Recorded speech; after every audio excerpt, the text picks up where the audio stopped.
So an important part of the post-manuscript part of writing, as in, you've written your rough draft, you have edited it to the point where you feel like it's time for other people to read it and review it. You can definitely pass it on to beta readers. I highly recommend beta readers. I do find I have a few readers that consistently read my work, who I trust will give honest feedback. I think that's the important part in making sure that they're going to give honest feedback. You don't want to give it to a friend or a family member who's just going to say, oh, yes, it's great, it's wonderful, and give you no input to that whatsoever. So you want to choose people who are going to be critical, and you have to be willing to accept that criticism and not let that affect any friendships. There are third parties that you can use where you have no connection to that individual.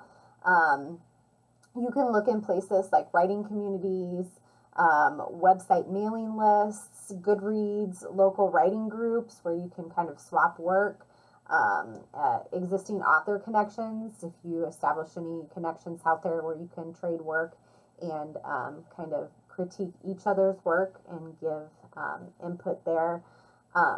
One of the important things to do, though, is to make sure that you give your beta readers some direction. I typically come up with some sort of a questionnaire as things that, I want them to look at whenever they're reading the book. So, like, whenever you are looking for beta readers, you want to find somebody who is well-versed in the genre or the subject matter that you are writing about. They have a fresh perspective. They can hit a deadline. I had one person that just was so excited to beta read my book, but could not meet a deadline, and so she never got another book. I work on a timetable, and either you're going to get it back to me or you're not going to get it back to me. Be open about feedback, but don't feel obligated to make all the changes that you evaluate. These are beta readers. Just because one person interpreted it one way doesn't mean that all of your readers would. If you only had one person that was kind of hyper-focused on a certain event in the story, you may look at it and say, yeah, I probably need to add or change this section. Or, maybe you are just in love with it the way that it is. But you do need to have an objective. Look at it and look at their comments and justify whether or not their comments were valid or not, and whether or not you want to facilitate those changes in your manuscript. And for the questionnaire, you want to ask them things like the pacing. Did any parts of the manuscript drag? Like, do the scenes flow naturally? Did the reader feel like they were missing important information? Does it feel too slow or too fast in certain areas? Did it seem like there were any kind of information dumps that you were like, okay, oh my God, I get it? Looking at world building, did you see the world clearly? Was the action clear? Did you see the characters clearly? And then asking about characters, was it clear who was talking? Did the dialogue sound natural? Does the character development feel natural? Are there any out of character moments that you noticed? And do any of your characters feel cliche or stereotypical? And then I ask general questions because I like to know what jumps out at my beta readers, like who's your favorite character and why? What character did they latch onto, and what is it that they like about that character? Because I can spend some more time on that. Who's your least favorite character and why? Find out that, what it is they hate about a certain character, and maybe, tweak it some way to make them more palatable. But sometimes you just have characters that like to just kind of make things interesting. What was your favorite part of the story and why?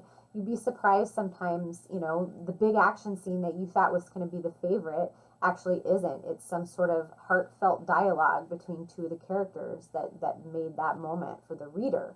And so it's nice to know, what are the moments in your story that really, like, they were the star moments that stood out.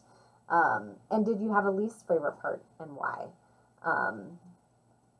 It can give you some insight into how your manuscript would be perceived by your audience. It's important to keep in mind who your audience is and make sure your beta readers are of that audience and understand. I've written my Legends Chronicles is for 9 to 12-year-olds. So my beta readers were 9 to 12-year-olds.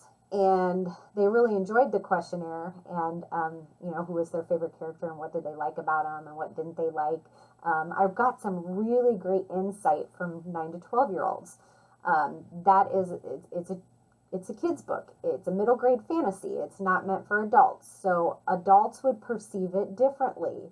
Case in point, that very same book had a Goodreads review from an adult reader that said, this is very juvenile.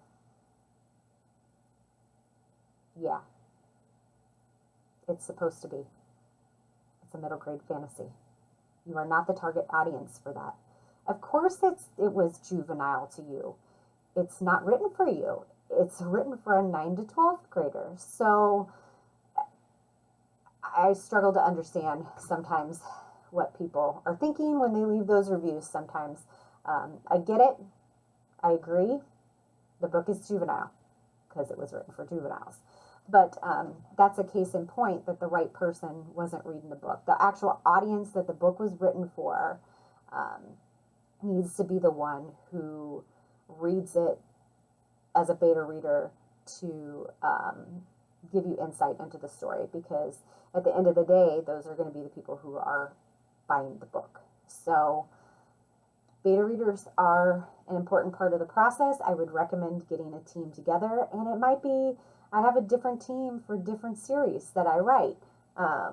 So keep in mind that, my science fiction reader base is not the same as my fantasy science base or my fantasy reader base. And so my beta teams are different readers because they specialize or in different genres. So that's an important part when you select your beta team.